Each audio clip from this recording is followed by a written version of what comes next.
नमस्कार शेतकरी मित्रांनो, स्वागत आहे आपल्या सर्वांचं आय-टीचा शेतकरी या युट्यूब चॅनलमध्ये. तर मित्रांनो, 100 दिवस 100 औषधे जे मी तुम्हाला सांगत आहे, त्यामध्ये आपण कीटकनाशकं बघत आहोत.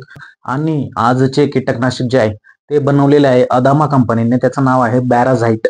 तर बॅराझाइटचे रिझल्ट हे अतिशय छान येतात. अळीवर्गीयमध्ये अतिशय छान प्रकारे काम करतं ते. डायमंड बॅक मॉथ वगैरे यासाठी, शेंडा पोखरणारी अळी वगैरे, जर खोडअळी असेल, फळ पोखरणारी अळी असेल, तर त्यामध्ये बॅराझाइटचे रिझल्ट्सही छान येतात मित्रांनो. तर आज आपण बघूया की बॅराझाइट बद्दल इन डिटेल माहिती घेऊया की त्याचे मोड ऑफ ऍक्शन कोणती आहे, त्याचे फीचर्स काय काय आहे त्याबद्दल. तर मित्रांनो, बॅराझाइटचं जे मोड ऑफ ऍक्शन आहे ते दोन आहे. एक आहे कॉन्टॅक्ट आणि दुसरा आहे ट्रान्सलॅमिनार.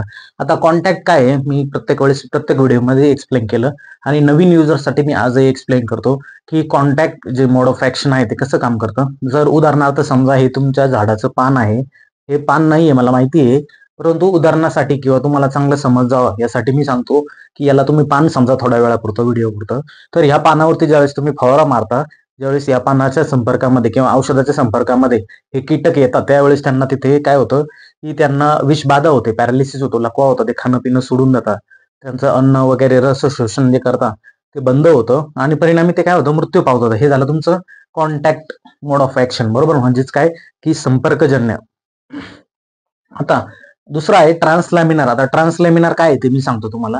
की ट्रान्सलॅमिनार म्हणजे काय, की जर तुम्ही हे जर पान असेल याच्यावरती औषध मारत असाल, तर हे झालं या संपर्कजन्य. म्हणजे काय की ह्या पानाच्या संपर्कात आलं तर किडी मारतं, बरोबर. आता ट्रान्सलॅमिनार म्हणजे काय, जर खालून जर एखादी अळी असेल तर तर हे औषध काय करतं, पानाच्या वरूनच नाही खालून पण देखील हे शोषून घेतलं जातं. हे जे पानावरती स्पोर्स असतात, असे छोटे छोटे छिद्रे असतात ना, त्याच्या आतमध्ये शोषून घेतलं जातं आणि पानाच्या पाठीमागच्या बाजूने देखील हे उतरलं जातं, पानामध्ये देठापर्यंत उतरतं. पूर्ण झाडामध्ये नाही, पूर्ण झाडामध्ये जे उतरतं त्याला सिस्टेमिक म्हणतात, म्हणजे आंतरप्रवाही म्हणतात. ट्रान्सलॅमिनार म्हणजे काय, पानापासून तर पानाच्या पाठीमागच्या बाजू, पुढची बाजू आणि देठापर्यंत उतरतं. म्हणजे जेणेकरून काय होतं, हे दीर्घकाळ नियंत्रण देतं ऍज कम्पेअर टू कॉन्टॅक्ट. म्हणजे हे दोन्ही मोड ऑफ ऍक्शन मध्ये काम करतं. आता हे झालं तुमचं बॅराझाइटचं मोड ऑफ ऍक्शन. आता याचा ग्रुप कोणता आहे, याच्यामध्ये दोन कंटेंट आहेत. तर दोन कंटेंट म्हटलं तर ग्रुप कोणता आहे, कीटकनाशकांचा ग्रुप असतो मित्रांनो. त्या ग्रुपमधील या ग्रुपचं काय नाव आहे, एकाचं नाव आहे बेन्झॉइलुरो ग्रुप, बरोबर. आता बेन्झॉइलुरो ग्रुप हे एक आहे, आणि दुसरं एव्हरमेक्टिन ग्रुप. या दोन ग्रुपचं हे कीटकनाशक मिळून बनलेलं आहे. आता याचे दोन कंटेंट कोणते, एक नोव्होल्युरॉन 5.25% एससी फॉर्म्युलेशन, काय सांगितलं मी, नोव्होल्युरॉन, बरोबर. आणि दुसरं कोणतं आहे, इमामॅक्टिन बेन्झोएट 0.9%, बरोबर. नोव्होल्युरॉन 5.25% आणि इमामॅक्टिन बेन्झोएट हे आहे 0.9%. दोन्ही आहे एससी फॉर्म्युलेशनचं. आता एससी फॉर्म्युलेशन काय आहे की बाबा, सस्पेन्शन कॉन्सन्ट्रेट, बरोबर. इंग्लिश नावे समजलं नाही, सोडून द्याविषयी काही हरकत नाही. मी शुद्ध भाषेत सांगतो की पिठी साखरेसारखे घन पदार्थ, बरोबर. आपली जी खाण्याची पिठी साखर असो किंवा बारीक मीठ आपण ज्याला म्हणतो ते सॉल्ट, टाटा, तर त्यासारखे घन पदार्थ एका दह्यासारख्या पांढऱ्या द्रावणामध्ये बाटलीत भरून आपल्याला दिलं जातं. ते झालं तुमचं सस्पेन्शन कॉन्सन्ट्रेट. त्याला पाण्यामध्ये टाकल्यानंतर व्यवस्थित पद्धतीने काडकीने वगैरे व्यवस्थित हलवून घ्यायचे, पाण्यामध्ये एकत्रित व्यवस्थित करून घ्यायचे. त्यानंतर आपण फवारण्यासाठी ते वापरू शकतो. आता कॉन्टॅक्ट आलं म्हणजे जलद नॉकडाऊन रिझल्ट. म्हणजे काय की तुम्ही फवारलं काय 1 ते 1.5 दिवसात, 2 दिवसापर्यंत तुम्हाला त्याचा परिणाम दिसायला चालू होऊन जातो. हे झालं तुमचं आता जलद रिझल्ट, नॉकडाऊन रिझल्ट आपण ज्याला म्हणतो ते. आता दुसरं फीचर काय याचं की ब्रॉड स्पेक्ट्रम. आता कंपनीचा दावा आहे की 15-20 दिवसापर्यंत तुम्हाला कव्हरेज भेटतो प्लॉटमध्ये. म्हणजे काय की आज आपण जर औषध मारलं तर 15 दिवस, कमीत कमी 15-20 दिवसापर्यंत आपल्याला याचा कव्हरेज भेटतो, असं कंपनीचा दावा आहे. त्याप्रमाणे इन्क्रीज द क्रॉप ग्रीनरी. म्हणजे काय की कंपनीचंच ऑफिशियल त्यांचं असं सांगणं आहे की क्रॉपचे ग्रीनरी म्हणजे जे आपलं हिरवं रंग, म्हणजे ग्रीनरी वाढते प्लॉटमध्ये आपल्या. जेणेकरून काय होतं, ग्रीनरी वाढली म्हणजे क्लोरोफिल झाडामध्ये तयार होतो. ज्यावेळेस सूर्यप्रकाश पडतो त्यावेळेस जर अन्न निर्मितीचं कार्य हे जोरानं होतं, फोटोसिंथेसिस जोरानं होतं, त्यामुळे अन्न निर्मिती वाढते आणि परिणामी काय होतं की जे उत्पादन आहे त्याच्यातही आपल्याला वाढ झालेली दिसते मित्रांनो. तर हे झालं याचं एक फीचर की काय, ग्रीनरी आपल्या पिकामध्ये, आपल्या प्लॉटवरती ग्रीनरी वाढवते. याचं प्रमाण आता जर आपल्याला फवारा मारायचा असेल तर आपण 2 मिली प्रति 1 लिटर पाण्याला घेऊ शकता. आपला जर पंप फवारायचा 15 लिटरचा असेल तर आपण 30 मिली हे औषध घ्यावा. कोणतं औषध, बॅराझाइट. त्यात काय कंटेंट आहे, नोव्होल्युरॉन आणि इमामॅक्टिन बेन्झोएट, बरोबर. हा, हे 2 मिलीनं आपण घेऊ शकता. 20 लिटरचा पंप असेल तर आपण 40 मिली हे औषध वापरावं.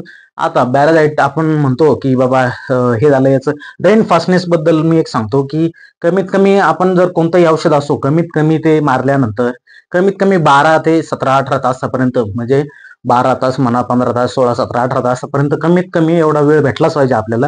टेक्निकली जर विचार केला तर एवढा वेळ भेटलाच पाहिजे. परंतु काही असे औषध असतात काही असे फॉर्म्युलेशन असतात की त्यामध्ये कमी वेळ जरी भेटला तरी ते चिपकून जातं आपल्या पानाला वगैरे व्यवस्थित. त्यासाठी बऱ्याच वेळेस आपण स्टिकरचा यूज करावा. कमीत कमी 5-6 घंटे जरी भेटले आपल्याला तरी त्यासाठी इनफ असतात असं. तर स्टिकरचा यूज सिलिकॉन बेस स्टिकर वगैरे आपण वापरलं पाहिजे. Sticky element.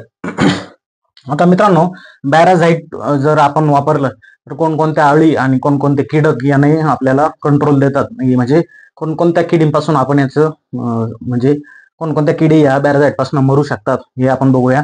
तर शेंडा पोखरणारी अळी जी असते वांग्यामध्ये म्हणा किंवा मिरचीमध्ये बऱ्याचदा आपल्याला बघायला भेटते, तुरीमध्येही बघायला भेटते. तूर असो वांगी असो इथे मिरची ही शेंडा पोखरणारी अळी ना हिचाही कार्यक्रम करतो. खोडाळी जी असते ना खोडाळी वांग्यामध्ये असते बऱ्याच वेळेस ती खोडाळी तिचाही गेम वाजवतं. फळाळी फळ पोखरणारी अळी वांग्यामध्ये येते.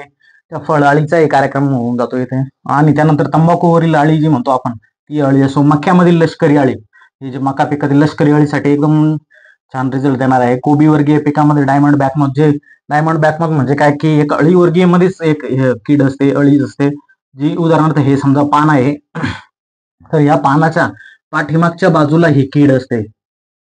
ही कीड पाठीमागच्या बाजूला असते. पाठीमागच्या बाजूने हे खाण्याचा कार्यक्रम इथं चालू असतो. जर याचा अटॅक जर जास्त आला तर हे डायमंड बॅकमॉथ काय करतात हे पान पूर्णपणे खाऊन टाकतात. कोबी वर्गीय पीक जे असतात कोबी फ्लावर ब्रोकोली यामध्ये याचा प्रादुर्भाव जास्त करून आपल्याला बघायला भेटतो.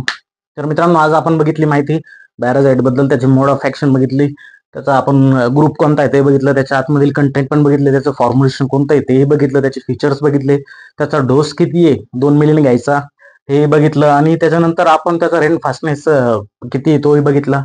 कोणकोणत्या अळी कंट्रोल करतं हे बघितलं. बोंडाळी हे कंट्रोल करत नाही. लक्षात घ्या शेतकरी मित्रांनो, कन्फ्युजन करून घेऊ नका. तुम्हाला जर ह्या सर्व प्रकारच्या अळींची ओळख करून घ्यायची असेल तर ह्याच चॅनलच्या ह्याच शॉर्ट्स मध्ये आपण जाऊन बघू शकता की कोणती अळी शेंडा पोखरणारी अळी असो, खोडाळी फळाळी तंबाखू अळी लष्करी अळी म्हणा किंवा डायमंड बॅकमॉथ हे सगळे तुम्हाला तिथे बघायला भेटेल. शॉर्ट्स व्हिडिओज मध्ये तुम्ही हे सगळं अळींचं ओळख करून घेऊ शकता. तर मित्रांनो ह्या अळीबद्दल आपण बघितलं, त्यानंतर कोणकोणत्या पिकावरती आपण याचा फवारा मारू शकतो तेही बघितलं आणि अशाच नवनवीन माहितीसाठी व्हिडिओला लाईक करा, कमेंट करा, शेअर करा, सबस्क्राईब करा, बेल आयकॉनला क्लिक करायला विसरू नका आणि जास्तीत जास्त शेतकऱ्यांपर्यंत हा व्हिडिओ पोहोचवा. धन्यवाद मित्रांनो.